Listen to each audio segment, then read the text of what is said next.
You're welcome to My Math Friend, your favorite math channel. In collaboration with Dogza Math Academy, we bring you good news, and it is that we are having math lessons for my SAT students, Scholastic Aptitude Test, SAT. So for students who are trying to apply for colleges or universities abroad in the United States and other countries, the SAT scores is a requirement. So follow me as I'll be taking through some SAT math lessons. SAT math lessons. There's a question on the board. This has been quite tricky and hard for most students, but it's very simple.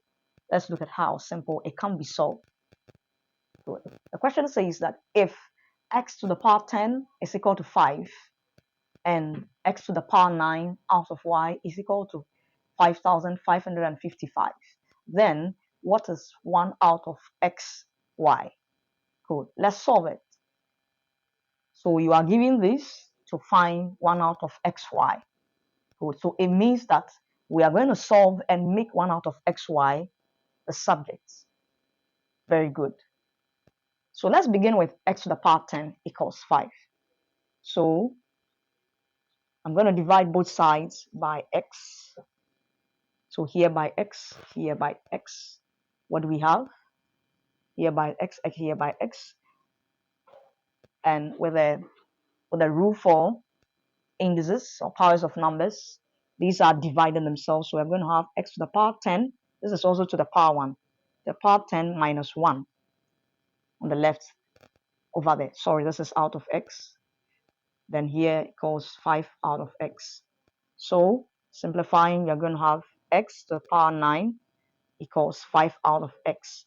So wherever we see x to the power 9, we put 5 out of x.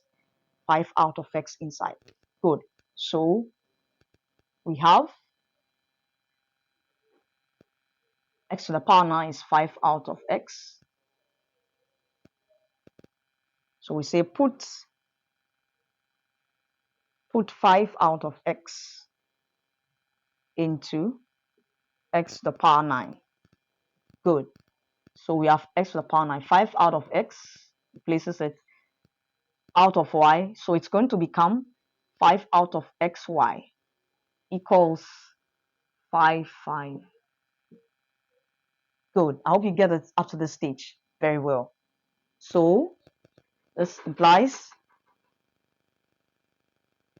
we are still looking for 1 out of xy. We're going to make 1 out of xy the subject. Then we'll be able to find the value of 1 out of xy. That's what it's requested. So we are getting closer. So we have 5 over here. It means that, let's say I'm going to divide by 5. So when you divide by 5, this is what you have. 1 out of 5 times 5 out of xy equals, on the right side, 2 out of 5. So if I'm to cancel, this is what I have. And we'll be left with 1 out of xy equals, this divided by this gives us 1,111. Very well. So the value of 1 out of xy as requested is 1,111. Now we're giving possible answers. A is 5, B is 1,111, C is 2,525, and D is meaning what's this? So from our solution, the answer clearly is B, 1,111. Very well. I hope you understood it. Leave your comments in the comment section, questions as well. Keep following us for more of the SAT math lessons.